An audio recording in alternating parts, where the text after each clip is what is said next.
वंदे मातरम। नमस्कार विद्यार्थी मित्रों, धोरण 11 साइंस रसायन विज्ञान पाठ नंबर 6 उष्मागतिशास्त्र में આપણે લાસ્ટ લેક્ચરમાં એન્ટ્રોપી વિધેય ઉપર આધારિત દાખલાઓની આપણે ગણતરી કરેલી હતી।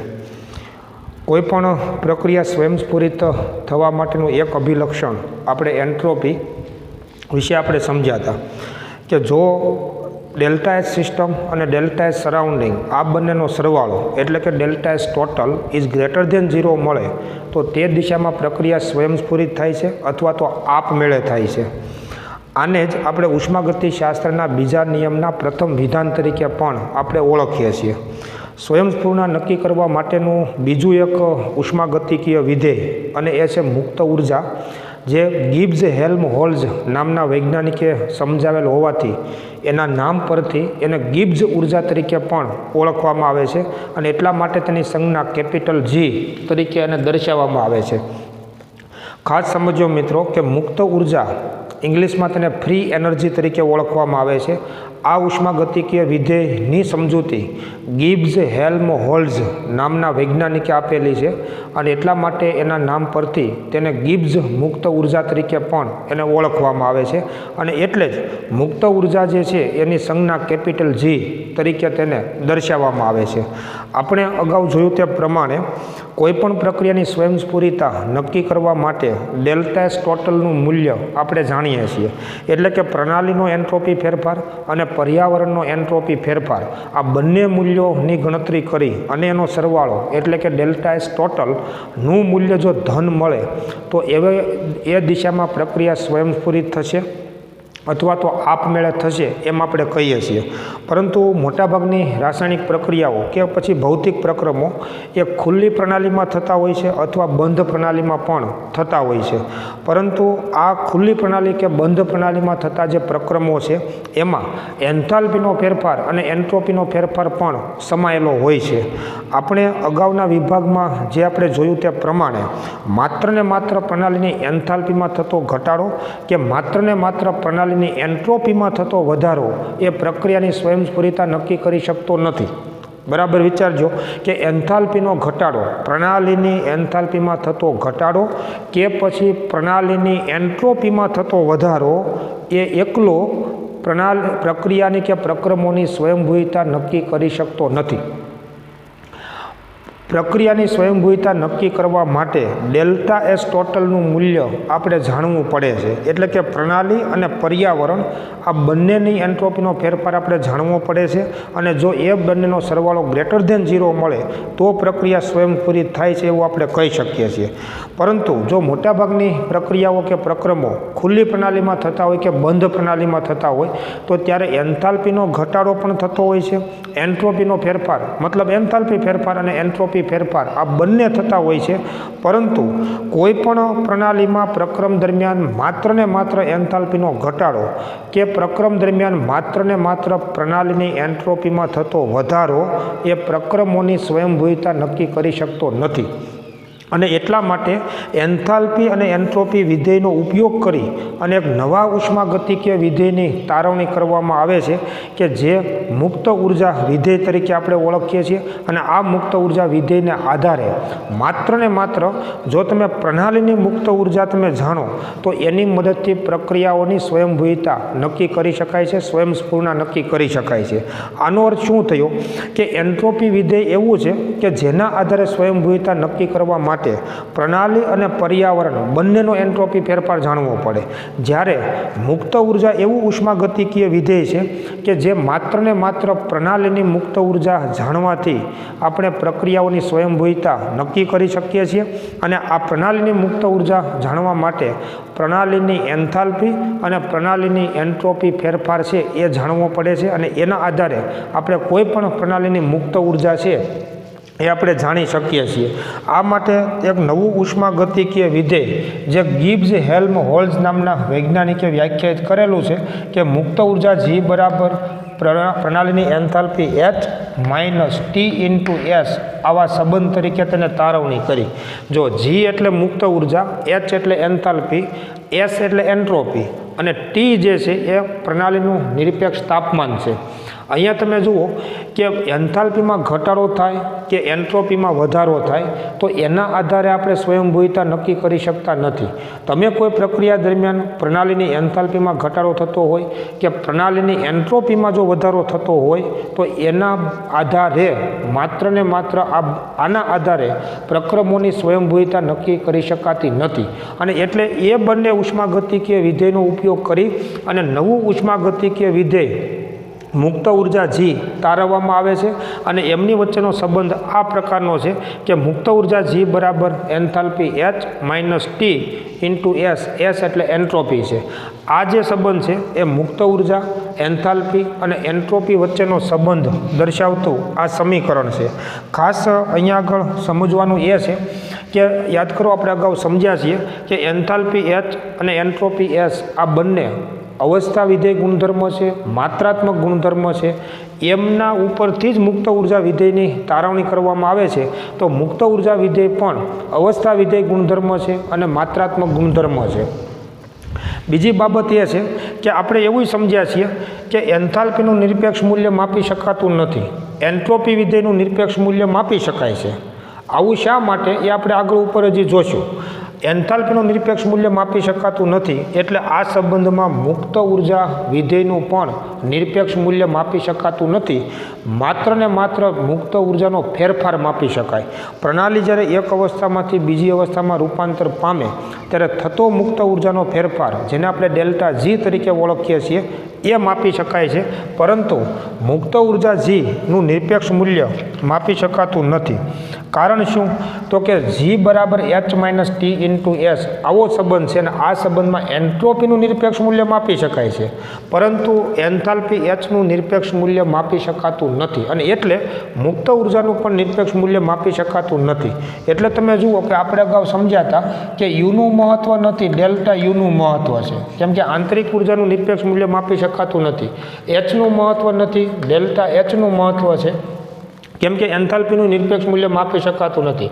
એન્ટ્રોપી વિધેય એક જ એવું છે કે જેનું નિરપેક્ષ મૂલ્ય માપી શકાય છે. એટલે એમાં એસનું મહત્ત્વ છે, ડેલ્ટા એસનું મહત્ત્વ છે. ચોથું વિધેય જે આપણે ભણીએ છીએ મુક્ત ઉર્જા જી, તો એનું નિરપેક્ષ મૂલ્ય માપી શકાતું નથી, એનું માત્ર ફેરફાર માપી શકાય છે. એટલે જીનું મહત્ત્વ નથી પણ ડેલ્ટા જીનું મહત્ત્વ છે. હવે અહીંયા આગળ તમે વિચારો કે જો કોઈ પ્રણાલીનું એક અવસ્થામાંથી બીજી અવસ્થામાં રૂપાંતર થાય ત્યારે આ ઉષ્માગતિકીય વિધેયમાં ફેરફાર થાય છે. એટલે કે જો પ્રણાલીની અવસ્થા બદલાય, કે જો અચળ તાપમાને પ્રણાલીની અવસ્થા બદલાય અને ખાસ સમજવાનું કે આ જે સંબંધ છે એ શું બતાવે છે, તો પ્રણાલીની મુક્ત ઉર્જા છે, પ્રણાલીની એન્થાલ્પી છે અને પ્રણાલીની એન્ટ્રોપી છે. અને એટલે જો પ્રણાલી અચળ તાપમાને અવસ્થા બદલે તો મુક્ત ઉર્જામાં ફેરફાર થાય એને આપણે ડેલ્ટા જી કહીએ, એન્થાલ્પીમાં ફેરફાર થાય એને આપણે ડેલ્ટા એચ કહીએ છીએ. તાપમાન ટી અને એન્ટ્રોપી આ બંને ગુણાકારના સંબંધમાં છે એટલે એને આપણે આમ લખી શકીએ કે ડેલ્ટા જી બરાબર delta H minus T into delta S minus S into delta T.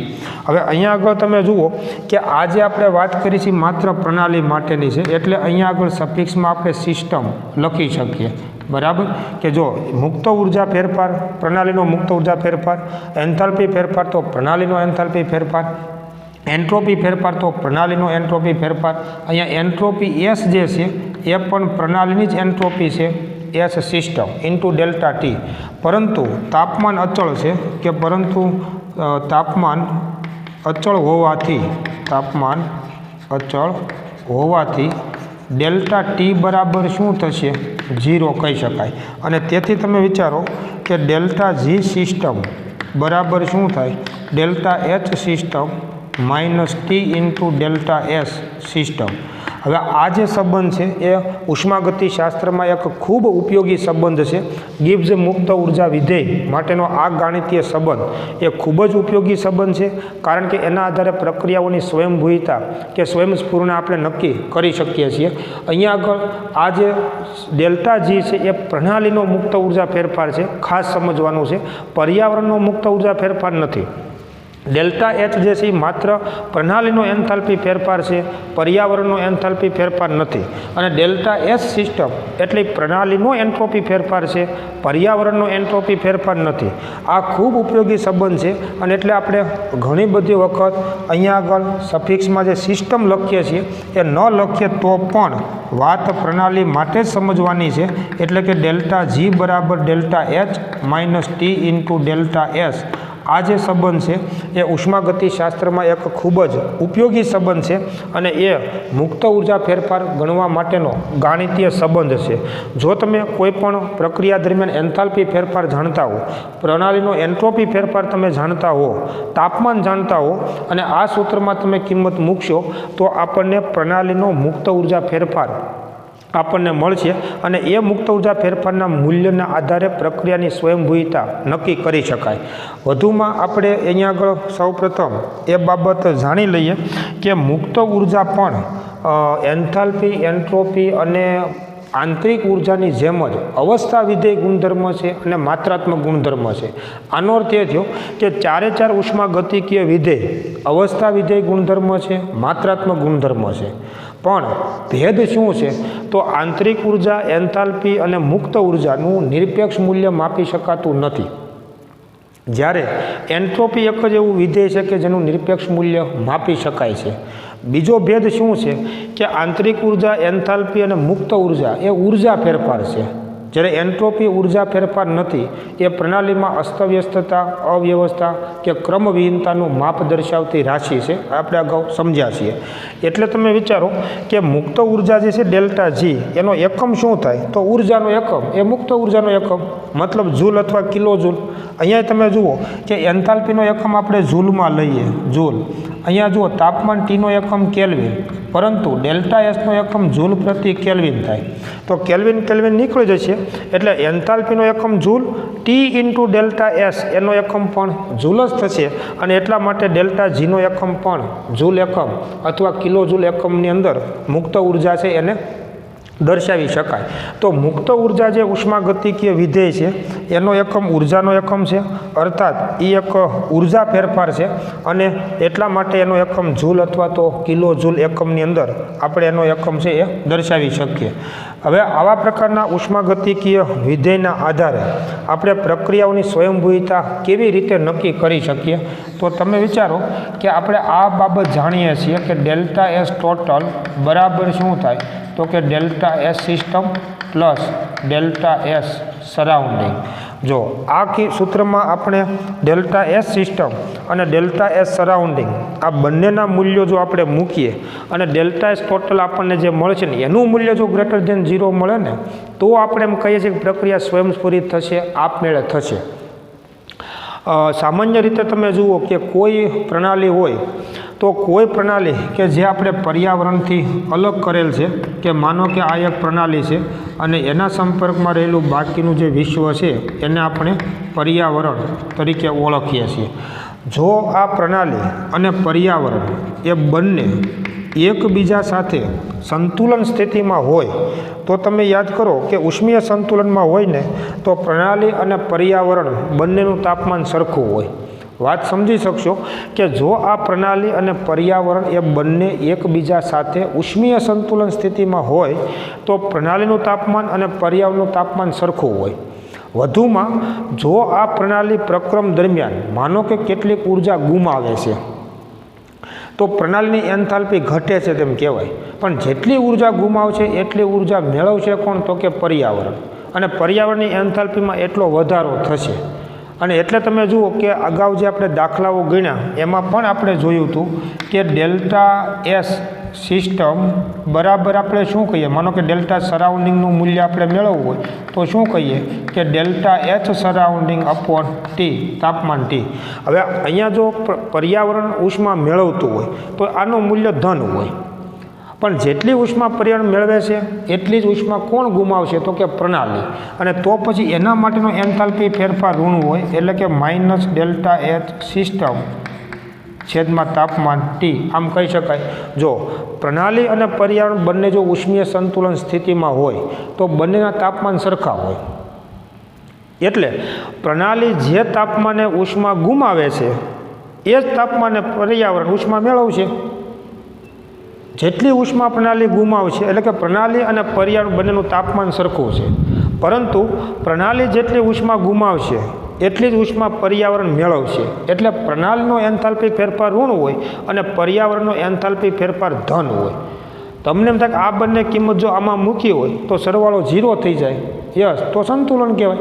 અને એ તો આપણે વાત કરીએ છીએ કે ઉષ્મીય સંતુલન સ્થિતિ હોય તો પ્રણાલી અને પર્યાવરણ બંનેના તાપમાન સરખા હોય, અને એટલે જ આ બંને મૂલ્યો સરખા થશે પણ ઓપોઝાઇટ થશે. આ ધન છે તો આ એટલું ઋણ મૂલ્ય હોય. હવે આ કિંમત તમે જો આમાં મૂકી દો કે તેથી delta S total is equal to શું થાય તો કે delta S system plus delta S surrounding છે એની જગ્યાએ તમે આ મૂકી શકશો એટલે કે માઇનસ ડેલ્ટા એચ સિસ્ટમ છેદમાં તાપમાન T. તો T into delta S total બરાબર શું થાય તો કે T into delta S system minus delta H system બરાબર. આવું એક આપણને સંબંધ મળશે. અને આપણે આમે લખી શકીએ કે T into delta S total minus delta H total system. એક મિનિટ, આને પહેલાં લખીએ છીએ આપણે કે T into delta S system minus delta H system બરાબર શું થાય T into delta S total. જો આપણે શું કર્યું છે કે આને આપણે પહેલાં લખ્યું, આ મૂલ્યને આપણે અહીંયા લખ્યું છે, બરાબર. તો T into delta S system minus delta H system બરાબર T into delta S total કહી શકાય. હવે તમે વિચારો કે પ્રક્રિયાની સ્વયંસ્ફુરણા માટે એટલે કે સ્વયંસ્ફુરિત પ્રક્રમ માટે આપણે શું સમજ્યા છીએ કે સ્વયંસ્ફુરિત પ્રક્રમ માટે delta S total is greater than 0. એટલે કે જો આનું મૂલ્ય ગ્રેટર ધેન 0 હોય તો એવા સંજોગોમાં પ્રક્રિયા સ્વયંસ્ફુરિત થશે અને માટે T into delta S system minus delta H system is greater than 0. એટલે કે આ મૂલ્ય જો ગ્રેટર ધેન 0 મળે તો એવા સંજોગોમાં પ્રક્રિયા સ્વયંસ્ફુરિત થશે. જો delta S total is greater than 0, T into delta S total is greater than 0 તો તમને મળે ને તો પ્રક્રિયા સ્વયંસ્ફુરિત થાય. પણ આના બરાબર શું છે આ, એટલે કે આનું મૂલ્ય જો ગ્રેટર ધેન 0 મળે તો પ્રક્રિયા સ્વયંસ્ફુરિત થશે. અને આને તમે જો -1 તમે સામાન્ય કાઢશો તો delta H system minus T into delta S system is greater than 0 તો એવા સંજોગોમાં પ્રક્રિયા સ્વયંસ્ફુરિત થશે. એટલે અહીં લખી દઈએ કે તો પ્રક્રિયા સ્વયંસ્ફુરિત થશે, પ્રક્રિયા સ્વયંસ્ફુરિત થાય. હવે આમ લખો કે આમ લખો એ વાત સમાન છે. અહીંયા જુઓ delta H system minus T into delta S system અહીંયા જોઈ શકો છો કે એના બરાબર આપણે શું કીધું છે તો કે ડેલ્ટા જી સિસ્ટમ કીધું છે. તો minus delta G system is greater than 0 તો પ્રક્રિયા સ્વયંસ્ફુરિત થાય. અહીંયા વિચારજો બરાબર કે minus delta G system is greater than 0 એનો મતલબ delta G is less than 0 થાય. અને એવા સંજોગોમાં પ્રક્રિયા આપમેળે થશે.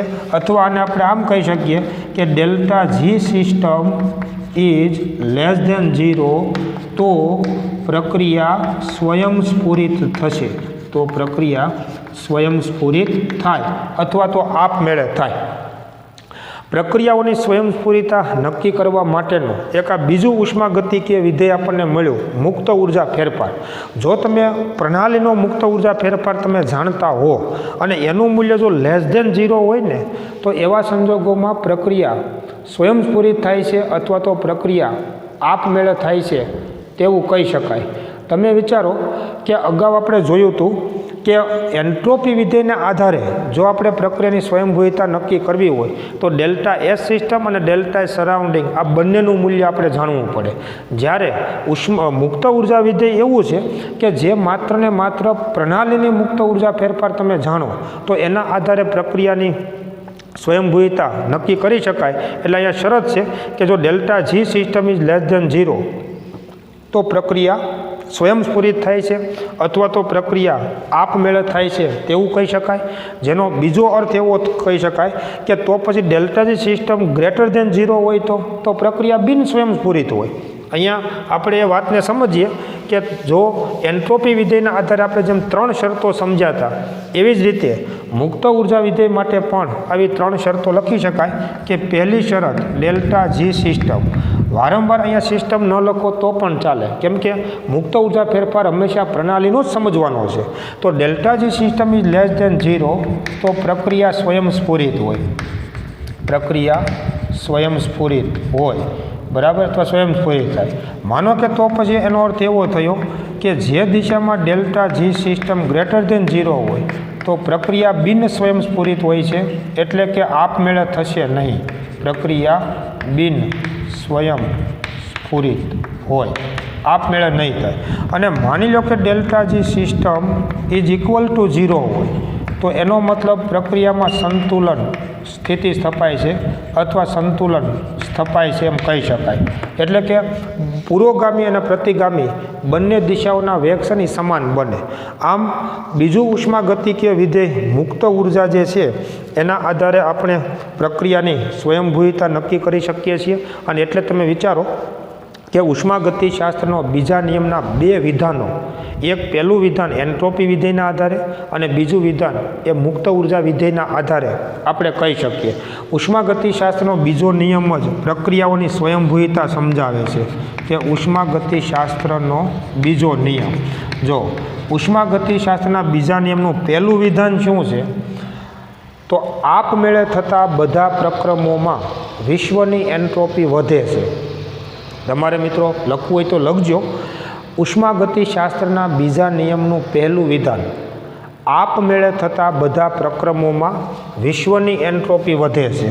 આ એનું પહેલું વિધાન છે કે આપમેળે થતા બધા પ્રક્રમોમાં, આપમેળે થતા બધા પ્રક્રમોમાં વિશ્વની એન્ટ્રોપી વધે છે, વિશ્વની એન્ટ્રોપી વધે છે. જેને આપણે ગાણિતીય રીતે લખવું હોય તો delta S total is greater than 0. ઉષ્માગતિશાસ્ત્રના બીજા નિયમનું બીજું વિધાન શું છે કે આના પરથી આપણે લખશું આ શરત ઉપરથી કે અહીંયા જુઓ પ્રણાલીની મુક્ત ઉર્જા લેસ ધેન 0 ઘટે છે તો એવી દિશામાં પ્રક્રિયા આપમેળે થાય, સ્વયંસ્ફુરિત થાય. એટલે બીજું વિધાન છે કે આપમેળે થતા બધા પ્રક્રમોમાં, આપમેળે થતા બધા પ્રક્રમોમાં પ્રણાલીની મુક્ત ઉર્જા ઘટે છે, પ્રણાલીની મુક્ત ઉર્જા ઘટે છે. જેને આપણે ગાણિતીય રીતે લખવું હોય તો delta G system is less than 0. જો આ 2 વિધાનો જે છે એને ઉષ્માગતિશાસ્ત્રના બીજા નિયમ તરીકે ઓળખવામાં આવે છે. આપમેળે થતા બધા પ્રક્રમોમાં વિશ્વની એન્ટ્રોપી વધે છે, અર્થાત જે દિશામાં વિશ્વની એન્ટ્રોપી વધે તે દિશામાં પ્રક્રિયા આપમેળે થાય. બીજું વિધાન તમે જુઓ, આપમેળે થતા બધા પ્રક્રમોમાં પ્રણાલીની મુક્ત ઉર્જા ઘટે છે, અર્થાત ગાણિતીય રીતે delta G system is less than 0. જે દિશામાં પ્રણાલીની મુક્ત ઉર્જા ઘટે તે દિશામાં પ્રક્રિયા આપમેળે થાય. અને એટલે હવે તમે યાદ કરો મિત્રો કે આપણે એન્ટ્રોપી વિધેય વખતે સમજ્યા હતા કે જે દિશામાં એન્ટ્રોપી વધે તે દિશામાં પ્રક્રિયા આપમેળે થાય, સ્વયંસ્ફુરિત થાય. પણ કોઈ પણ સ્વયંસ્ફુરિત પ્રક્રિયા ક્યાં સુધી થશે તો કે સંતુલન સ્થિતિ સ્થપાય ને ત્યાં સુધી થાય. તો ખરેખર સંતુલને તમે જુઓ ને, સંતુલને તો સંતુલને એન્ટ્રોપી મહત્તમ હોય અને એન્ટ્રોપી ફેરફાર 0 હોય. આ વિધેયના આધારે તમે તપાસો તો મુક્ત ઉર્જા ઘટે તે દિશામાં પ્રક્રિયા આપમેળે થશે ક્યાં સુધી તો કે સંતુલન સ્થપાય ત્યાં સુધી. તો સંતુલને પ્રણાલીની મુક્ત ઉર્જા ન્યૂનતમ હોય અને મુક્ત ઉર્જા ફેરફાર ડેલ્ટા જી એ 0 હોય. ખાસ સમજો. કોઈપણ પ્રક્રિયા સ્વયંસ્ફુરિત થાય તો ક્યાં સુધી થાય? તો કે એમાં સંતુલન સ્થિતિ સ્થપાય ત્યાં સુધી થાય. તો માની લો કે કોઈ પ્રક્રિયા આપમેળે થાય છે, તો કઈ દિશામાં થશે? તો કે એન્ટ્રોપી વધે તે દિશામાં અને મુક્ત ઉર્જા ઘટે તે દિશામાં. અને ક્યાં સુધી થશે? તો કે સંતુલન સ્થપાય ત્યાં સુધી થશે. તો એક્ઝેક્ટ સંતુલન એ શું છે? તો સંતુલને પ્રણાલીની એન્ટ્રોપી મહત્તમ છે અને એન્ટ્રોપી ફેરફાર 0 હોય. જ્યારે સંતુલને પ્રણાલીની મુક્ત ઉર્જા ન્યૂનતમ છે અને મુક્ત ઉર્જા ફેરફાર ડેલ્ટા જી એ 0 છે. આ ખાસ સમજવાનું છે. આ બંને વિધાનો જે છે એ ઉષ્માગતિશાસ્ત્રનો બીજો નિયમ છે અને ઉષ્માગતિશાસ્ત્રનો આ બીજો નિયમ એ પ્રક્રિયાઓની સ્વયંસ્ફૂર્ણા અથવા સ્વયંભૂયતા સમજાવે છે. ખાસ અને ખાસ તમે જુઓ તો સ્વયંસ્ફુરિત પ્રક્રિયાઓ માટે મેં તમને અગાઉ કીધું હતું કે કોઈ પણ બાહ્યકારકની મદદ વગર આગળ વધવાની જે તાકાત છે એને સ્વયંસ્ફુરિતા તરીકે ઓળખવામાં આવે.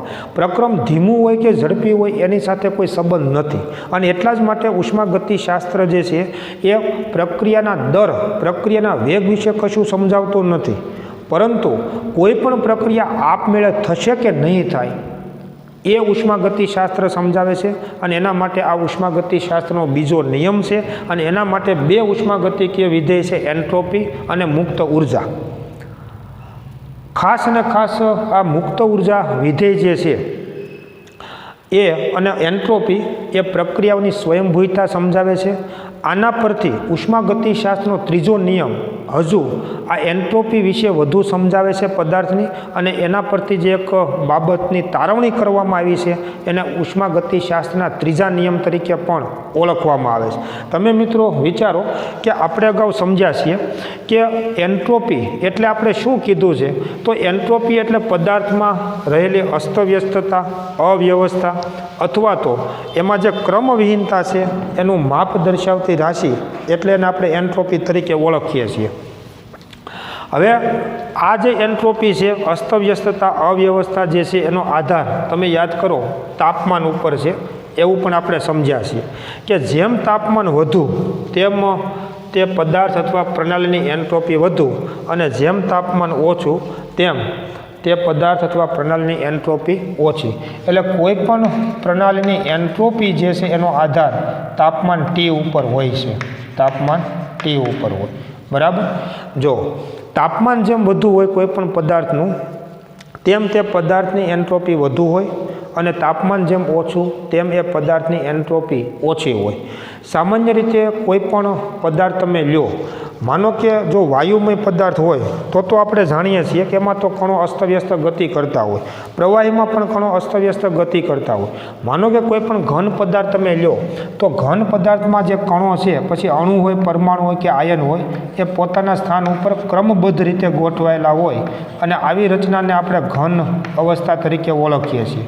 તમે યાદ કરો કે આપણે હજી સુધી એવું નથી કીધું કે કોઈ પદાર્થમાં એન્ટ્રોપી 0 હોય એમ. કારણ કે સામાન્ય તાપમાને એટલે કે 298 કેલ્વિન તાપમાને તમે આમાંય જુઓ ને તો ઘનમાં પણ કેટલીક અસ્તવ્યસ્તતા અથવા અવ્યવસ્થા હોય. આ વાતને ખાસ અને ખાસ એટલા માટે સમજજો કે ઘન અવસ્થાના પાઠમાં પણ આ બાબતની આપણે નોંધ લેવાની છે. દાખલા તરીકે તમે જુઓ કે 298 કેલ્વિન તાપમાને શું થાય? ઓરડાનું તાપમાન જે છે 298 કેલ્વિન, તો 298 કેલ્વિન તાપમાને આ ઘન પદાર્થમાં બધા કણો ક્રમબદ્ધ છે, વ્યવસ્થિત ગોઠવાયેલા છે, એમાં વ્યવસ્થા વધુ છે, નિયમિતતા વધુ છે, એટલે એન્ટ્રોપી ઓછી છે એમ કહીએ છીએ અન્ય પદાર્થો કરતાં. માનો કે 100% વ્યવસ્થા હોય તો અવ્યવસ્થા 0% કહેવાય, અને એવા સંજોગોમાં એન્ટ્રોપી 0 થાય. કોઈ પદાર્થમાં વ્યવસ્થા 100% હોય તો અવ્યવસ્થા 0% કહેવાય, અને એવા સંજોગોમાં એન્ટ્રોપી 0 કહેવાય. પણ આવું 298 કેલ્વિન તાપમાને કોઈ ઘન પદાર્થમાં જોવા મળતું નથી. આ તાપમાને કોઈ પણ ઘન પદાર્થમાં કાંઈક ને કાંઈક તો અવ્યવસ્થા, અનિયમિતતા કે ક્રમવિહીનતા તો હોય જ છે. ભલે એ અવગણી શકાય તેટલી ઓછી હોય, પણ હોય ખરી. એટલે એન્ટ્રોપી ઘણી ઓછી હોય અન્ય પદાર્થો કરતાં, પણ એન્ટ્રોપી 0 તો ન જ થાય. એટલે 298 કેલ્વિન તાપમાને આ જે ઘન પદાર્થના જે કણો છે એમાં તમે જુઓ તો કેટલીક સ્થાનાંતરીય ગતિ જોવા મળતી હોય. કણ કેટલાક જે ઘણા બધા કણોનો જે આ સમૂહ છે એમાંથી કેટલાક કણો કેટલાક કણો પોતાનું સ્થાન છોડી અને સીધી લીટીમાં ગતિ કરી અને અન્ય સ્થાન ઉપર જતા હોય છે, એટલે એને સ્થાનાંતરીય ગતિ કહેવામાં આવે. કેટલાક કણો પોતાના સ્થાન ઉપર કંપન વાઇબ્રેટ થતા હોય છે, ભમરડાની જેમ ભ્રમણીય ગતિ કરતા હોય છે, સ્થાન નથી છોડતા.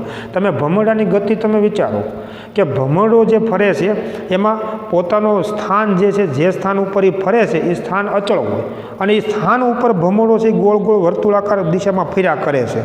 તો ઘન પદાર્થમાં પણ આ કણો ભ્રમણીય ગતિ ધરાવે છે, જેને કંપન ગતિ તરીકે, વાઇબ્રેશન મોશન તરીકે પણ એને ઓળખવામાં આવે, આંદોલનીય ગતિ તરીકે પણ એને ઓળખવામાં આવે. આ ઉપરાંત તમે જુઓ તો આ જે કણો વચ્ચેનું જે આકર્ષણ બળ છે, બંધ છે, એમાં સંકોચન થાય, એમાં તણાવ પણ ઉત્પન્ન થતો હોય છે. તો આમ કોઈપણ ઘન પદાર્થમાં તાપમાન અનુસાર રેખીય ગતિ એટલે કે સ્થાનાંતરીય ગતિ, ભ્રમણીય ગતિ, આંદોલનીય ગતિ, આવા પ્રકારની ગતિ કણો અનુભવતા હોય છે અને એ ગતિનો આધાર છે ને તાપમાન ઉપર હોય છે.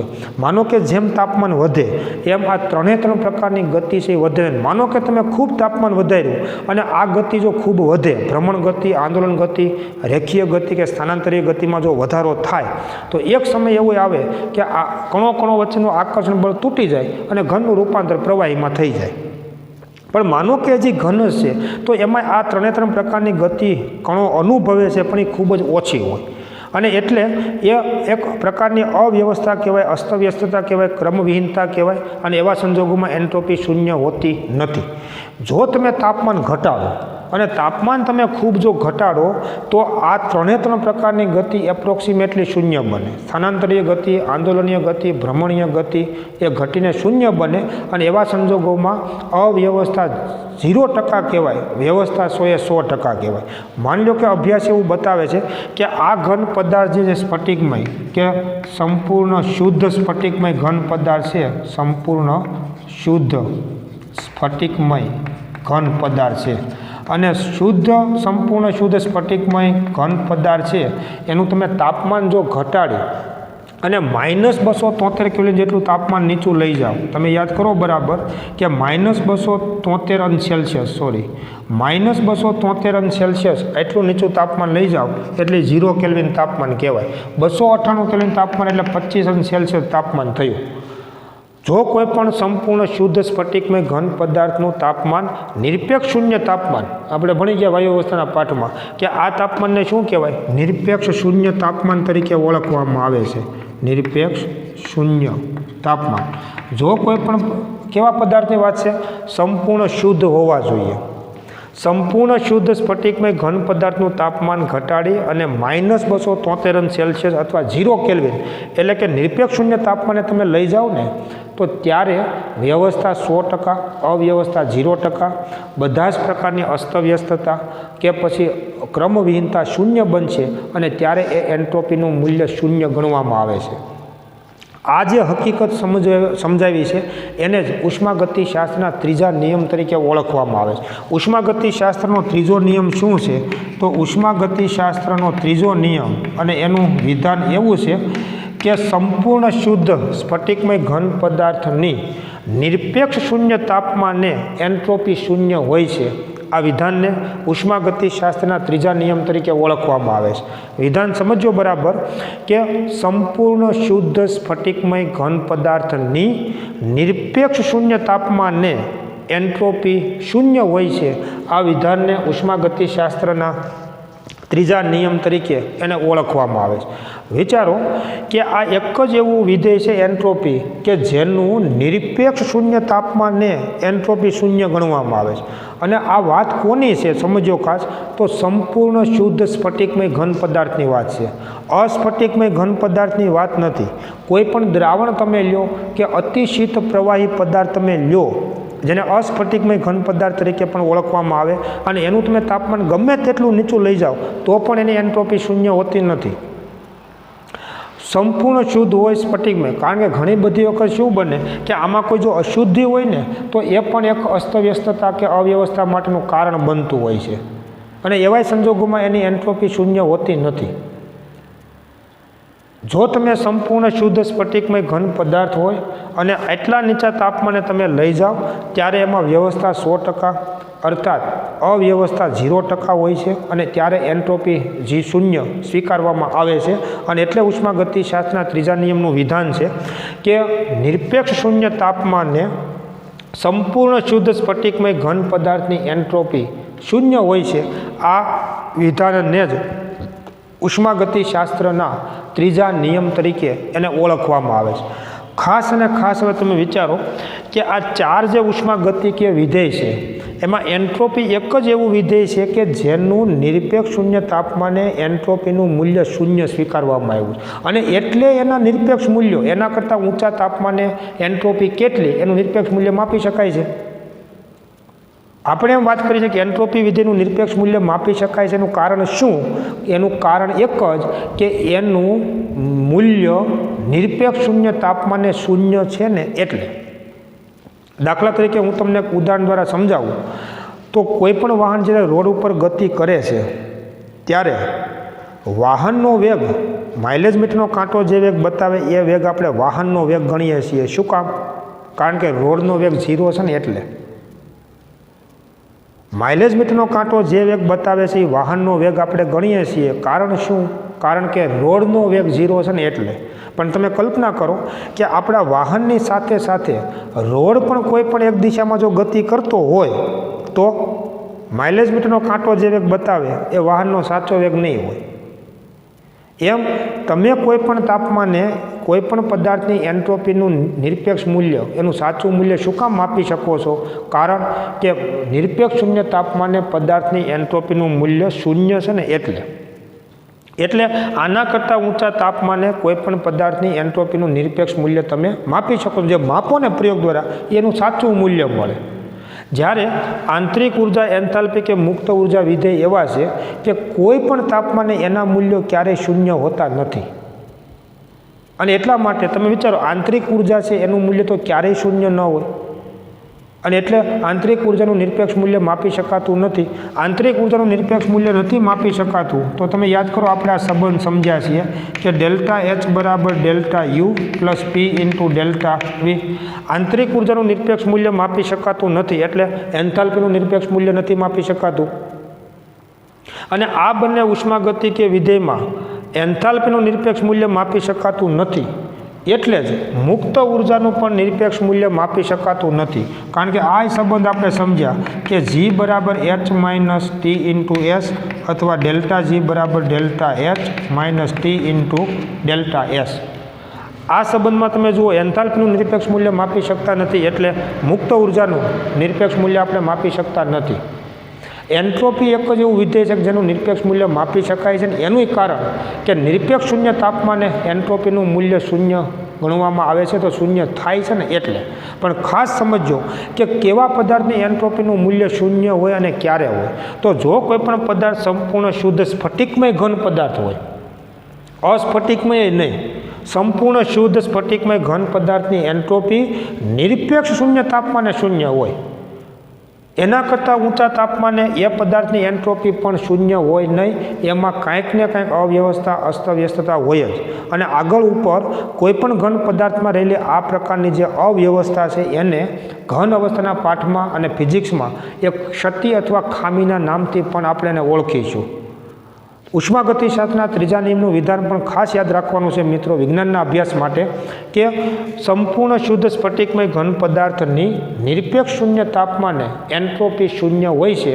આ વિધાનને ઉષ્માગતિશાસ્ત્રના ત્રીજા નિયમ તરીકે ઓળખવામાં આવે છે.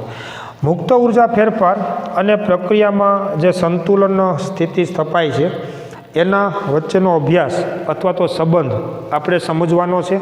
એટલે મુક્ત ઉર્જા જે વિધેય છે ઉષ્માગતિશાસ્ત્રમાં એ વિધેયનો ઉપયોગ કરી અને પ્રક્રિયામાં સ્થપાતું જે સંતુલન છે એના સંતુલન અચળાંક વચ્ચેનો સંબંધ આપણે સમજવાનો છે. યાદ કરો મિત્રો કે જો કોઈ પ્રક્રિયા પ્રતિવર્તી થતી હોય પછી સંતુલન તમે બે પ્રકારે સમજી શકો કે માની લો કે પ્રણાલી અને પર્યાવરણ વચ્ચે જો સંતુલન સ્થિતિ સ્થપાય તો તમે જાણો છો તે પ્રમાણે એ ઉષ્મીય સંતુલન સ્થિતિ હોય. રાસાયણિક પ્રક્રિયામાં જે સંતુલન સ્થિતિ સ્થપાય છે એ પ્રક્રિયામાં પ્રક્રિયકો અને નિપજો વચ્ચે સંતુલન સ્થિતિ સ્થપાય, મતલબ પુરોગામી પ્રક્રિયા વેગ અને પ્રતિગામી પ્રક્રિયા વેગ એ સમાન બને. દાખલા તરીકે તમે જુઓ કે એ અને બી નામના પ્રક્રિયકો વચ્ચે પ્રક્રિયા થઈ સી અને ડી નામની નિપજ બને છે. જો આ બંને દિશાના વેગ સમાન બને તો એને આપણે સંતુલન અવસ્થા કે સંતુલન સ્થિતિ તરીકે ઓળખીએ છીએ. તમે આના પછીના 7મા પાઠની અંદર પણ આ વાત તમે સમજાશો. તો માનો કે આ પ્રક્રિયામાં સંતુલન સ્થિતિ સ્થપાય તો મેં તમને હમણાં સમજાવ્યું કે કઈ દિશામાં પ્રક્રિયા સ્વયંસ્ફુરિત થશે, તો જે દિશામાં પ્રણાલીની મુક્ત ઉર્જા ઘટે તે દિશામાં પ્રક્રિયા સ્વયંસ્ફુરિત થાય. એટલે જ્યારે સંતુલન સ્થિતિ સ્થપાય ત્યારે પ્રણાલીની મુક્ત ઉર્જા ન્યૂનતમ હોય અને મુક્ત ઉર્જા ફેરફાર છે 0 હોય. એટલે કે delta G system is equal to 0 બને સંતુલને, કે સંતુલને delta G system is equal to શું થાય? 0 થાય. જે આપણે અહીંયા આગળ શરતમાં પણ લખેલું છે, તમે જોઈ શકો છો.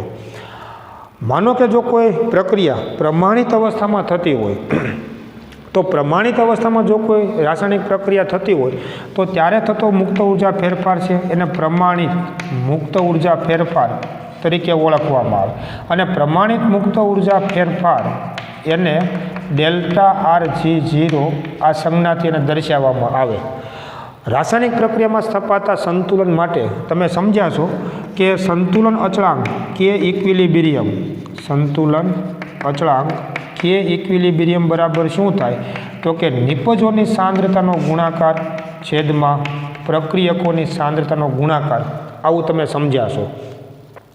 સંતુલનના પાઠમાં તમે આ વાત સમજ્યા છો કે સંતુલનનો સંતુલન અચળાંક કે ઇક્વિલિબ્રિયમ બરાબર શું થાય? તો કે નિપજોની સાંદ્રતાનો ગુણાકાર છેદમાં પ્રક્રિયકોની સાંદ્રતાનો ગુણાકાર. આને આપણે એનો બેનો ગુણોત્તર તમે લો એને આપણે સંતુલન અચળાંક કે ઇક્વિલિબ્રિયમ કહીએ છીએ. આ ત્રણે વચ્ચેનો સંબંધ આવા પ્રકારનો મળે છે કે ડેલ્ટા જી સિસ્ટમ બરાબર પ્રમાણિત મુક્ત ઉર્જા ફેરફાર delta R G 0 system plus R T L N K, આવા પ્રકારનો સંબંધ મળે છે. આર એટલે વાયુ અચળાંક, આર ટી એટલે નિરપેક્ષ તાપમાન છે. જો નિરપેક્ષ તાપમાન એટલે પ્રણાલીનું જે તાપમાન હોય તે, હું નિરપેક્ષ શૂન્ય તાપમાન નથી બોલતો.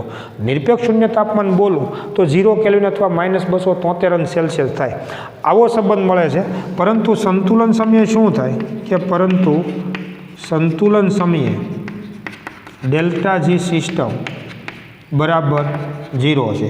તેથી 0 બરાબર શું થાય? તો કે delta R G 0 system plus R T L N K equilibrium. તો ડેલ્ટા આર જી 0 સિસ્ટમ પ્રમાણિત મુક્ત ઉર્જા ફેરફાર, પ્રણાલીનો પ્રમાણિત મુક્ત ઉર્જા ફેરફાર બરાબર -આર ટી એલ એન કે. જો એલ એન જે છે તમે કદાચ ગણિતમાં શીખ્યા છો કે તમને ખ્યાલ હોય તો એલ એન એક્સ બરાબર શું થાય? માનો કે આ છે ને આમ આપણે એને કહીએ કે એક સમજવાનું કે log x બેઝ e હોય ને, log x બેઝ e એને ln x કહેવાય. log x બેઝ e એને ln x કહેવાય. અને log x બેઝ 10 એને log x આમથી ઓળખાય. પછી એમાં બેઝ 10 લખવાની જરૂર નથી. ખાસ જોજો રસાયણ વિજ્ઞાનમાં કે ln x લખો તો એનો મતલબ શું થાય કે log x બેઝ e કહેવાય. અને log x તમે લખો એનો મતલબ log x બેઝ 10 કહેવાય. તમે xનું મૂલ્ય અહીં મૂકશો તો એનો log જોવાનો થાય. તો log કોનો જોઈ શકો? આધાર 10 હોય એનો તમે log જોઈ શકો. આનો log તમે જોઈ શકો નહીં. એટલે ln x જે છે ને ln કે ઇક્વિલિબ્રિયમ એને તમારે log x માં ફેરવવું પડે. અને log x માં ફેરવવા માટે સંબંધ આવો છે કે ln x બેઝ e બરાબર, અને જોજો બરાબર કે તમે ln x લખો એટલે બેઝ e લખવાની જરૂર નથી. અને log x લખો એટલે બેઝ 10 લખવાની જરૂર નથી. ખાસ જોજો રસાયણ વિજ્ઞાનમાં અને આમાં જે આપણે ગણિત ઉપયોગમાં લઈએ છીએ એમાં ln x લખો એટલે બેઝ e લખવાની જરૂર નથી. કેમ કે ln x નો મતલબ જ એવો થાય log x બેઝ e કહેવાય. log x લખો એટલે હંમેશા બેઝ 10 જ ગણવાનું. તમે જો કદાચ એક ગ્રુપમાં ગણિતમાં ભણતા હો તો ગણિતમાં તમે જે ભણો ને એ હંમેશા તમે ln x જ ભણો છો, મતલબ આ જ ભણો છો. તમારે ગણિતમાં આનો ઉપયોગ ન આવે. કેમ કે તમને પહેલાં હું એ સમજાવી દઉં કે તમે જે અત્યારે એ ગ્રુપમાં જે ગણિત વિષય ભણો છો ને એ સૈદ્ધાંતિક મેથેમેટિક્સ છે. તમારે એક્સ વાય ઝેડ અને એબીસી ઉપર જ કામ કરવાનું છે, એનું મૂલ્ય મૂકીને ગણતરી નથી કરવાની. સિદ્ધાંત ભણો છો તમે, ગણિતના સિદ્ધાંતો ભણો છો, એને સૈદ્ધાંતિક મેથેમેટિક્સ કહેવામાં આવે. ફિઝિક્સ અને કેમેસ્ટ્રીમાં આ સિદ્ધાંતના ગણિતના જે સિદ્ધાંતો છે એનો ઉપયોગ કરવામાં આવે, એટલે એને એપ્લાઇડ મેથેમેટિક્સ કહેવામાં આવે. મતલબ જ્યાં એક્સ વાય અને ઝેડ કે એબીસી જે છે એમાં એનું મૂલ્ય મૂકવાનું આવે, ગણતરી કરવાની આવે અને એનું કેલ્ક્યુલેશન કરવાનું આવે. અને એટલે તમારે આ જાણવું પડે કે અહીંયા એક્સની કિંમત માનો કે 2.5 મૂકો તો તમારી log 10માં હોવી જોઈએ, log એક્સ બેઝ ઈમાં ન હોવું જોઈએ. એટલે આ સિદ્ધાંત છે, થિયરી છે, એને તમારે જો ગણતરીમાં ઉપયોગમાં લેવું હોય તો log એક્સમાં ફેરવવું પડે. તો ln એક્સ બરાબર શું થાય? તો 2.303 log એક્સ આવો ગણિતનો સંબંધ છે કે 2.303 વડે તમે એને ગુણી દો એટલે log ln સ્વરૂપ છે એમાં રૂપાંતર છે એમાં થશે, log 10 સ્વરૂપમાં એનું રૂપાંતર થાય. તો એમ તમે જો ln કે ઇક્વિલિબ્રિયમ જે છે એને જો તમારે log સ્વરૂપમાં ફેરવવું હોય તો is equal two -2.303 RT log કે ઇક્વિલિબ્રિયમ આમ કહેવું પડશે. જો 2.303 વડે આપણે ગુણશું અને RT log કે, હવે તમે કે ઇક્વિલિબ્રિયમની કિંમત તમે મૂકશો અને તમે એનો log જોશો ને એટલે આપણે ડેલ્ટા જીનું મૂલ્ય મળશે. વિચારજો બરાબર. વધુમાં તમે સંતુલનના પાઠમાં એવું સમજાય છો કે કે ઇક્વિલિબ્રિયમ કેસી અને કેપી ગમે તે હોઈ શકે. કદાચ તમને ખ્યાલ હશે કે જો રાસાયણિક પ્રક્રિયામાં બધા ઘટકો વાયુ અવસ્થામાં હોય તો કે ઇક્વિલિબ્રિયમને કેપી વડે દર્શાવવામાં આવે. જો પ્રક્રિયા મિશ્રણમાં ઘટકો પ્રવાહી અવસ્થામાં હોય તો કે ઇક્વિલિબ્રિયમને કેસી વડે દર્શાવવામાં આવે. કેસી અને કેપી એ બંને સંતુલન અચળાંકો છે અને સંતુલન અચળાંકને સંજ્ઞામાં કે ઇક્વિલિબ્રિયમ તરીકે ઓળખવામાં આવે છે. અને આ સૂત્રમાં તમે કે ઇક્વિલિબ્રિયમની કિંમત મૂકશો એટલે તમને ડેલ્ટા જી સિસ્ટમનું મૂલ્ય આપણને મળશે. અહીંયા ખાસ તમે જુઓ કે આ સૂત્રમાં કે ઇક્વિલિબ્રિયમનું મૂલ્ય કેટલું હોય. કોઈ પણ માનો કે રાસાયણિક પ્રક્રિયા થતી હોય તો આ એનું સૂત્ર છે કે ઇક્વિલિબ્રિયમ ગણવા માટેનું. તો 3 શક્યતાઓ બને. સંતુલન જો તમે બરાબર સમજાવો 7મો પાઠ તો સંતુલનમાં તમે યાદ કરો કે પ્રક્રિયા શરૂ થાય તો 20%, 30%, 40% પ્રક્રિયા થઈને સંતુલન સ્થપાય. 60, 70, 80 કે 90% પ્રક્રિયા થઈને સંતુલન સ્થપાતું હોય. એક્ઝેક્ટ 50% પ્રક્રિયા પૂરી થાય અને સંતુલન સ્થિતિ સ્થપાતી હોય. સંતુલન એને કહેવાય કે જેમાં બંને દિશાઓના વેગ સમાન બની ગયા હોય. સંતુલનનો મતલબ એવો નથી કે પ્રક્રિયક અને નિપજોની સાંદ્રતા સમાન બને એવું કહી શકાય નહીં. આ વાતને ખાસ જોજો. સંતુલન સમયે પ્રક્રિયક અને નિપજોની સાંદ્રતાઓ જે હોય એ અચળ રહે, નહીં વધે કે નહીં ઘટે. હું એમ તમને સમજાવું કે માનો કે આ પ્રક્રિયા શરૂ થઈ અને 40% પ્રક્રિયા પૂરી થઈને સંતુલન સ્થપાઈ ગયું તો એ 40% પ્રક્રિયા પૂરી થઈને બંને દિશાનો વેગ સમાન બની ગયા તો સંતુલન સમયે શું હોય છે કે પ્રક્રિયકની સાંદ્રતા વધુ હોય છે, નિપજની સાંદ્રતા ઓછી હોય. જો પ્રક્રિયકની સાંદ્રતા વધુ હોય, નિપજની સાંદ્રતા ઓછી હોય તો કેનું મૂલ્ય 1 કરતાં ઓછું મળે, કે <1 મળે. બીજી શક્યતા વિચારો કે માનો કે એક્ઝેક્ટ 50% પ્રક્રિયા પૂરી થઈને સંતુલન સ્થપાણું તો એવા સંજોગોમાં પ્રક્રિયક અને નિપજની સાંદ્રતા સમાન હોય. જો આ બંનેની સાંદ્રતા સમાન હોય તો કેનું મૂલ્ય 1 મળે. ત્રીજી શક્યતા વિચારો કે પ્રક્રિયા માનો કે 70, 80 કે 90% પૂરી થાય છે અને સંતુલન થયું, મતલબ કે 50% કરતાં ઉપર પ્રક્રિયા પૂરી થઈ જાય છે તો સંતુલન સમયે નિપજની સાંદ્રતા વધુ હોય, પ્રક્રિયકની સાંદ્રતા ઓછી હોય. જો નિપજની સાંદ્રતા વધુ હોય, પ્રક્રિયકની ઓછી હોય તો કેનું મૂલ્ય 1 કરતાં મોટું મળે. કોઈ પણ રાસાયણિક પ્રક્રિયામાં તમે જુઓ તો સંતુલન અચળાંક કેના મૂલ્યો 3 પ્રકારના હોય કે કાં તો કે <1 હોય, કાં કે <1 હોય, કાં કે બરાબર 1 હોય. વિચારો, પહેલી શક્યતા તમે જુઓ કે માની લો કે આપણને કેનું મૂલ્ય <1 મળે છે. સંતુલન અચળાંક કેનું મૂલ્ય 1 કરતાં મોટું હોય એનો અર્થ શું થયો કે કે ઇક્વિલિબ્રિયમ <1 તો સંતુલન નિપજ તરફ છે તેમ કહેવાય. આવા સંજોગોમાં પ્રક્રિયા 50% કરતાં વધુ પૂરી થઈને સંતુલન સ્થપાણું હોય તો જ કેનું મૂલ્ય 1 કરતાં આપણને મોટું મળે. જો કે <1 હોય અને આ સૂત્રમાં તમે કિંમત મૂકો તો પ્રમાણિત મુક્ત ઉર્જા ફેરફાર ડેલ્ટા જી સિસ્ટમ, જો અહીંયા કેનું મૂલ્ય 1 કરતાં મોટું હોય 1.5, 1.10, 2, 2.5 વગેરે એનો તમે લોગ જુઓ અને આની સાથે ગુણાકાર કરશો, કેમ કે જેનું મૂલ્ય 1 કરતાં મોટું હોય ને એનો લોગ તમે જુઓ ને એનું મૂલ્ય ધન હોય. તો આનું મૂલ્ય ધન મળશે તમને. અહીંયા આગળ ઋણ નિશાની છે તો ડેલ્ટા જી સિસ્ટમનું મૂલ્ય <0 મળે અને તો પ્રક્રિયા સ્વયંસ્ફુરિત હોય. તો પ્રક્રિયા સ્વયંસ્ફુરિત થાય કઈ દિશામાં? પુરોગામી દિશામાં. ક્યાં સુધી? સંતુલન સ્થપાય ત્યાં સુધી. માની લો કે કેટલીક વખત કે ઇક્વિલિબ્રિયમ <0 હોય, સોરી <1 હોય. કે ઇક્વિલિબ્રિયમનું મૂલ્ય 1 કરતાં નાનું છે. કે ઇક્વિલિબ્રિયમનું મૂલ્ય 1 કરતાં નાનું છે મતલબ સંતુલન પ્રક્રિયક તરફ છે. અહીંયા તમે કિંમત મૂકશો 1 કરતાં નાનું મૂલ્ય, માનો કે 0.5 છે, એનો તમે લોગ જોશો એટલે એનું મૂલ્ય ઋણ મળશે. આનું મૂલ્ય ઋણ મળે, આગળ તો ઋણ છે જ, તો ડેલ્ટા જીનું મૂલ્ય ધન થઈ જાય કે ડેલ્ટા જી સિસ્ટમ ઇઝ <0 અને તો પ્રક્રિયા બિન સ્વયંસ્ફુરિત હોય. પ્રક્રિયા બિન સ્વયંસ્ફુરિત થાય મતલબ પ્રક્રિયા આપમેળે થશે નહીં. ત્રીજી શક્યતા તમે વિચારો કે કે ઇક્વિલિબ્રિયમ =1 હોય, તો અહીંયા તમે 1 લ્યો તો કેનું મૂલ્ય 1 લ્યો તો log 1ની કિંમત 0 થાય અને આની કિંમત જો 0 થઈ જાય તો ડેલ્ટા જી સિસ્ટમનું મૂલ્ય પણ 0 થઈ જાય. અને જો આ મૂલ્ય 0 થઈ જાય તો એવા સંજોગોમાં પ્રક્રિયા સંતુલન અવસ્થા પ્રાપ્ત કરશે. સંતુલન પ્રાપ્ત કરશે મતલબ બંને દિશાઓના વેગ કેવા બનશે? સમાન બનશે. આનો કેટલોક અભ્યાસ તમે સંતુલનના પાઠમાં પણ આ બાબત તમે શીખવાના છો, એમાં આ સૂત્ર આવશે. અને એમાં પણ કેમ કે તમે વિચારો કે સંતુલન અચળાંક છે ને એ સંતુલનનો અભ્યાસ છે અને મુક્ત ઉર્જા વિધેય છે એ ઉષ્માગતિશાસ્ત્રનો અભ્યાસ છે. આ બંને વચ્ચેનો સંબંધ દર્શાવતું આ સમીકરણ છે એટલે એનો અભ્યાસ ઉષ્માગતિશાસ્ત્રમાં હોય અને સંતુલનના પાઠમાં હોય અને ખૂબ ઉપયોગી સંબંધ છે. આગળ ઉપરના ઘણા બધા રસાયણ વિજ્ઞાનમાં પણ આનો આપણે ઉપયોગ કરવાનો છે. ઉષ્માગતિશાસ્ત્ર અને સંતુલન આ બંને પાઠ ખૂબ ઉપયોગી છે મિત્રો.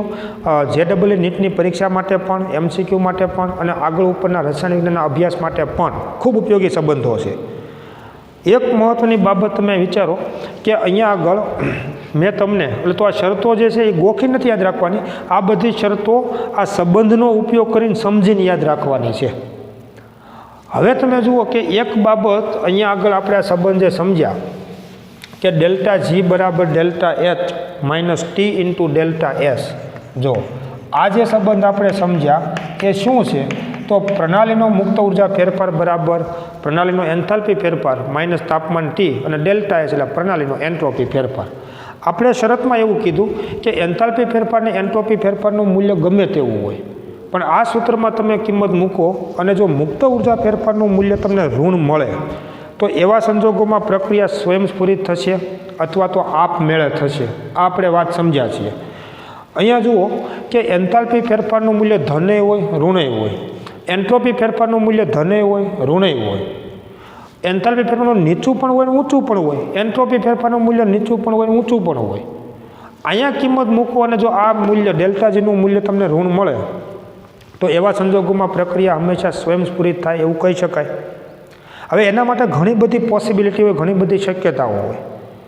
વિચારો, એન્થાલ્પી ફેરફારનું મૂલ્ય ઋણ હોય તો પ્રક્રિયા ઉષ્માક્ષેપક કહેવાય, ધન હોય તો પ્રક્રિયા ઉષ્મા શોષક કહેવાય.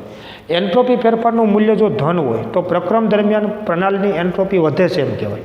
એન્ટ્રોપી ફેરફારનું મૂલ્ય ઋણ હોય તો પ્રક્રમ દરમિયાન પ્રણાલીની એન્ટ્રોપી ઘટે છે તેમ કહેવાય. તમે આનું મૂલ્ય ગમે એટલું ઊંચું હોય કે નીચું હોય, આનું મૂલ્ય ગમે તેટલું ઊંચું હોય કે નીચું હોય, આ મૂલ્ય તમને હંમેશા ઋણ ક્યારે મળશે? તો માનો કે જો એન્થાલ્પી ફેરફારનું મૂલ્ય ઋણ હોય અને એન્ટ્રોપી ફેરફારનું મૂલ્ય ધન હોય, એન્થાલ્પી ફેરફારનું મૂલ્ય ઋણ હોય, એન્ટ્રોપી ફેરફારનું મૂલ્ય ધન હોય, એટલે એનો જવાબ હંમેશા ડેલ્ટા જી તમને ઋણ જ મળે. અને આવા સંજોગોમાં પ્રક્રિયા હંમેશા સ્વયંસ્ફુરિત હોય, તાપમાન ગમે તેટલું ઊંચું હોય કે નીચું હોય. આગળ એક તમે જુઓ કે આપણી બુકની અંદર પેજ નંબર 181 ઉપર એક કોષ્ટક આપ્યું છે અને એ કોષ્ટકમાં તમે જુઓ પહેલી શરત કીધી છે કે એન્થાલ્પી ફેરફારનું મૂલ્ય ઋણ, એન્ટ્રોપી ફેરફારનું મૂલ્ય ધન. તો કોઈ પણ તાપમાને ડેલ્ટા જીનું મૂલ્ય તમને ઋણ જ મળે અને એવા સંજોગોમાં પ્રક્રિયા સ્વયંસ્ફુરિત હોય. જો તમને અગાઉનો અભ્યાસ યાદ આવતો હોય તો સ્વયંસ્ફુરિતતા માટેના બે અભિલક્ષણ એન્થાલ્પીનો ઘટાડો અને એન્ટ્રોપીનો વધારો,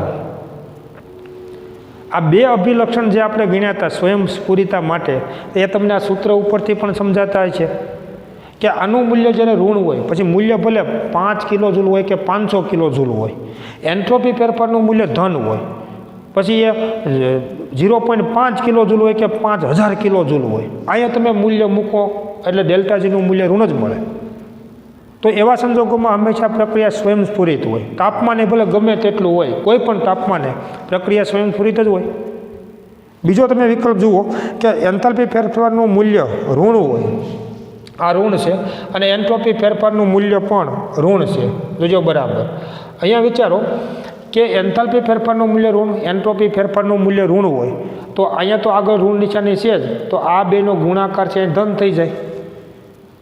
જો તમારે આનું મૂલ્ય ઋણ કરવું હોય, આ મૂલ્ય ઋણ ક્યારે થાય તો ડેલ્ટા એચ કરતાં આ મૂલ્ય છે ને, આ ગુણાકાર એ નાનો હોય, અને એ ગુણાકાર નાનો કરવા માટે તાપમાન નીચું લઈ જવું પડે. ગણિતનો ઉપયોગ કરીને તમે જરાક સમજો કે એન્થાલ્પી ફેરફારનું મૂલ્ય ઋણ હોય, ડેલ્ટા એસનું મૂલ્ય ઋણ હોય, તો ટી ઇન્ટુ ડેલ્ટા એસ આગળ તો ઋણ નિશાની છે ધન થઈ જાય. તમારે આમાંથી આ જે છે બાદ કરો, એટલે આના કરતાં આનો ગુણાકાર નીચો હોય ને તો તમને આનો જવાબ ઋણ મળે. એટલે તમારે આ બેનો ગુણાકાર નીચો લઈ જવા માટે શું કરવું પડે? તાપમાન નીચું લઈ જવું પડે. તો તમે જુઓ, આવા સંજોગોમાં નીચા તાપમાને પ્રક્રિયા સ્વયંસ્ફુરિત થાય, આપમેળે થાય. ત્રીજી શરત તમે જુઓ કે એન્થાલ્પી ફેરફારનું મૂલ્ય, એન્થાલ્પી ફેરફારનું મૂલ્ય ઋણ હોય અને એન્ટ્રોપી ફેરફારનું મૂલ્ય ઋણ હોય. તો તમે જુઓ કે આવા સંજોગો, આની જેમ જ થયું, પણ આ સંજોગમાં તમે તાપમાન ઊંચું લઈ જાઓ તો આ ધન થઈ જાય. અહીંયા તાપમાન ટી નીચું હોય, સમજો બરાબર, ટી નીચું હોય, અહીંયા તાપમાન ટી તમે ઊંચું લઈ જાઓ તો આ ધન થઈ જાય, અને એવા સંજોગોમાં પ્રક્રિયા થશે નહીં, સ્વયંસ્ફુરિત નહીં થાય. ચોથી શરત તમે જુઓ કે બંનેના મૂલ્યો ધન હોય, એન્થાલ્પી ફેરફાર ધન છે, એન્ટ્રોપી ફેરફાર ધન છે. જોજો બરાબર, આ ધન છે, આ ધન છે, અહીંયા આગળ ઋણ નિશાની છે જ. તમારે આનો જવાબ ઋણ જો લાવવો હોય ને તો આ મૂલ્ય, આ બેનો ગુણાકાર છે ને એ આના કરતાં ઊંચો કરવો પડે, તો તાપમાન ઊંચું લઈ જવું પડે. તમે જોઈ જવું, બંને જો ધન હોય, ડેલ્ટા એચનું મૂલ્ય ધન હોય, એન્ટ્રોપી ફેરફાર ડેલ્ટા એસનું મૂલ્ય પણ ધન હોય, તો તમારે મુક્ત ઉર્જા ફેરફારનું મૂલ્ય જો ઋણ કરવું હોય તો આને ઋણ બનાવવા માટે શું કરવું પડશે? તો કે આ જે તાપમાન ટી છે ને એને તમારે ઊંચું લઈ જવું પડે, ટી ઊંચું લઈ જવું પડે. તો એવા સંજોગોમાં પ્રક્રિયા સ્વયંસ્ફુરિત થશે. જો એ તમને ત્યાર પછીની શરતમાં આપ્યું છે, પણ માનો કે આ સંજોગોમાં તમે તાપમાન ટી ઊંચું લઈ જાઓ, તાપમાન ટી નીચું લઈ જાઓ તમે, તો આ તાપમાન ટી નીચું લઈ તો આના કરતાં આ ગુણાકાર ઘટી જાય, તો આ મૂલ્ય ધન થઈ જાય. તો એવા સંજોગોમાં પ્રક્રિયા સ્વયંસ્ફુરિત થશે નહીં. માનો કે એન્થાલ્પી ફેરફારનું મૂલ્ય ધન છે અને એન્ટ્રોપી ફેરફારનું મૂલ્ય ઋણ છે. જોજો બરાબર, એન્થાલ્પી ફેરફારનું મૂલ્ય ધન હોય, એન્ટ્રોપી ફેરફારનું મૂલ્ય ઋણ હોય, તો આ ધન, આ ઋણ, તો આના કરતાં આ ગુણાકાર તમે જો વધારો તો ડેલ્ટા જી તમને ઋણ મળે, અહીં ઋણ મળે તમને. પણ એ શરત નથી બેન, ત્યારે પ્રક્રિયા સ્વયંસ્ફુરિત થાય. મતલબ આ તમારે જો ઋણ કરવું હોય તો શું કરવું પડશે? તો કે આના કરતાં આ ગુણાકાર તમારે વધારવો પડે, મતલબ તાપમાન ટી ઊંચું લઈ જવું પડે, તાપમાન ટી ઊંચું લઈ જવું પડે. અને એટલે તમે જુઓ કે ઉષ્મા શોષક જો પ્રક્રિયા હોય અને તમે તાપમાન ટી વધારો તો પ્રક્રિયા શરૂ થાય છે, પ્રક્રિયા સ્વયંસ્ફુરિત થાય અથવા તો પ્રક્રિયા થશે. ઉદ્યોગોમાં તમે જુઓ કેટલીક પ્રક્રિયાઓ શા માટે ઊંચા તાપમાને કરવી પડે છે, એનો જવાબ તમને આના ઉપરથી મળશે. આપણે રસાયણ વિજ્ઞાનમાં ઘણી બધી પ્રક્રિયાઓમાં તાપમાન લખતા હોઈએ છીએ. કેટલીક પ્રક્રિયાઓને નીચા તાપમાને કરવી પડે છે, કેટલીક પ્રક્રિયાઓને ઊંચા તાપમાને કરવી પડે છે, પણ એના કારણ શું એ તમને મુક્ત ઉર્જા વિધેયના આધારે સમજાય. આમાં જે શરત આપી છે કે જો તમે એન્થાલ્પી ફેરફારનું મૂલ્ય ધન હોય, એન્ટ્રોપી ફેરફારનું મૂલ્ય ઋણ હોય અને તમે તાપમાન ટી તમે જો નીચું લઈ જાઓ તો એવા સંજોગોમાં તમે જુઓ આ તાપમાન નીચું લે તો આનો ફેરફાર ધન થઈ જાય, આ મૂલ્ય વધી જાય, આ મૂલ્ય ઘટી જાય. તો આ એક મિનિટ છે, જો આ ધન છે, આ ઋણ છે, તો આ માઇનસ માઇનસ પ્લસ થઈ જવાનું, આ પ્લસ થઈ ગયું. હવે તમારે જો આને ઋણ બનાવવું હોય તો ખરેખર તાપમાન T છે ને નીચું લઈ જવું પડશે. અહીંયા ધન થઈ ગયું છે અને આને તમારે ઋણ બનાવવું છે તો ઋણ નહીં બને. જરાક વિચારો, કેમ કે ડેલ્ટા એસનું મૂલ્ય ઋણ છે એટલે માઇનસ માઇનસ તો પ્લસ થઈ ગયું, આ તો પ્લસ છે જ, તો કોઈ પણ તાપમાને આ ધન જ મળે. તો એવી શરત આપી છે કે બધા જ તાપમાને ધન મૂલ્ય મળશે. આ રાઈટ, આ ભૂલ છે કે બધા તાપમાને તમને ડેલ્ટા જીનું મૂલ્ય કેવું મળશે? બધા જ તાપમાને ડેલ્ટા જીનું મૂલ્ય હંમેશા ધન મળે. એટલે જો છેલ્લી ને પહેલી શરત જુઓ કે પહેલી શરતમાં શું છે? બધા તાપમાને ડેલ્ટા જીનું મૂલ્ય ઋણ મળે. અહીંયા બધા જ તાપમાને બરાબર જરાક જોજો કે જો ડેલ્ટા એચનું મૂલ્ય ઋણ હોય અને ડેલ્ટા એસનું મૂલ્ય ધન હોય તો બધા જ તાપમાને તમને ડેલ્ટા જી ઋણ જ મળે અને પ્રક્રિયા હંમેશા સ્વયંસ્ફુરિત હોય. આ છેલ્લી શરત તમે જુઓ કે ડેલ્ટા એચનું મૂલ્ય ધન હોય, ડેલ્ટા એસનું મૂલ્ય ઋણ હોય, તો ઊંચું તાપમાન હોય કે નીચું તાપમાન હોય, કોઈ પણ તાપમાન હોય, ડેલ્ટા જી તમને ધન જ મળે. મતલબ પ્રક્રિયા સ્વયંસ્ફુરિત નહીં થાય. એટલે કે એન્થાલ્પી ફેરફારનું મૂલ્ય ધન હોય, પ્રક્રિયા ઉષ્મા શોષક હોય અને પ્રણાલીની એન્ટ્રોપી ઘટતી હોય ને એવી દિશામાં ક્યારેય પ્રક્રિયા સ્વયંસ્ફુરિત ન હોય. જો પ્રણાલીની એન્ટ્રોપી ઘટતી હોય અને એન્ટ્રોપી ફેરફાર ધન હોય, મતલબ પ્રક્રમ દરમિયાન પ્રણાલીની એન્ટ્રોપી વધતી હોય, તો એવા સંજોગોમાં બધા જ તાપમાને પ્રક્રિયા સ્વયંસ્ફુરિત થાય. કારણ કે એ સંજોગોમાં ડેલ્ટા જીનું મૂલ્ય હંમેશા કેવું હોય? ઋણ હોય. તો આવા પ્રકારનો મિત્રો જે એક અભ્યાસ છે એ ખૂબ મહત્ત્વનો છે. આજે છેલ્લે આપણે સંબંધ સમજ્યા અને જો આજે આપણે મેં તમને કીધું ને, આ જરાક તમે શાંતિથી વિચારજો. આ સૂત્ર અને એના ઉપરની આ બધી શરતો ગોખવાની નથી, પણ આનું મૂલ્ય ક્યારે ઋણ થાય ક્યારે ધન થાય એ તમારે જોવાનું છે. અને આ પરીક્ષાના MCQ માટે ખૂબ મહત્ત્વનું છે. JEE નીટની પરીક્ષાઓમાં આના ઉપરથી કેટલાક પ્રશ્નો તમને પૂછવામાં આવે છે, જેના માટેનો આ સંબંધ છે. અને આ સંબંધમાં ડેલ્ટા જીનું મૂલ્ય તમે જ્યારે ઋણ થાય તો પ્રક્રિયા સ્વયંસ્ફુરિત થાય, ધન થાય તો પ્રક્રિયા બિન સ્વયંસ્ફુરિત હોય. એ તો આપણે જાણીએ છીએ. પણ તમારે શું કરવું પડશે કે ડેલ્ટા જીનું મૂલ્ય તમારે ઋણ કરવું હોય તો આ ડેલ્ટા એચ કરતાં આ ગુણાકાર છે ને એ મોટો થવો જોઈએ. પણ એ મોટો થવા માટે ડેલ્ટા એચનું મૂલ્ય ધન છે કે ઋણ છે એ પાછું કામ કરવું જોવું પડશે. એટલે આ બેનો સંજ્ઞા કે ગણિતનો ઉપયોગ કરી અને ડેલ્ટા જીનું મૂલ્ય જો ઋણ થાય તો પ્રક્રિયા સ્વયંસ્ફુરિત ને ધન થાય તો પ્રક્રિયા બિન સ્વયંસ્ફુરિત હોય. એટલે આ ખૂબ એક ઉપયોગી સંબંધ છે ને એના આધારે ઘણા બધા MCQ પ્રશ્નો પણ પૂછવામાં આવે છે. આ સંબંધ જે આપણે સમજ્યા એમાં તમે જુઓ સંતુલન અચળાંક કે તમે જાણતા હો તો ડેલ્ટા જી મળે અને ડેલ્ટા જી તમે જાણતા હો તો સંતુલન અચળાંક કે મળશે. આવું તમને દાખલામાં જોવા મળશે. જો કેનું મૂલ્ય 1 કરતાં મોટું હોય છે તો ડેલ્ટા જીનું મૂલ્ય તમને ઋણ મળશે અને કેનું મૂલ્ય 1 કરતાં નાનું હોય છે તો ડેલ્ટા જીનું મૂલ્ય તમને ધન મળશે. એવું દાખલામાં જોવા મળશે.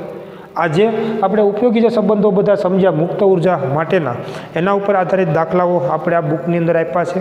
કેટલાક એક્સ્ટ્રા દાખલા પણ ગણીશું, સ્વાધ્યાયમાં છે એ પણ ગણીશું અને એ દાખલાઓ ગણીશું એટલે આ પાઠ પૂર્ણ થાય છે.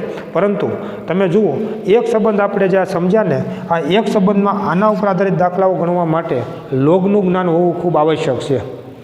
લોગેરિધમ જે છે એ વિશેનું જ્ઞાન તમારી પાસે જો હશે તો આ સૂત્ર ઉપર આધારિત દાખલાઓ આપણે ગણી શકીએ.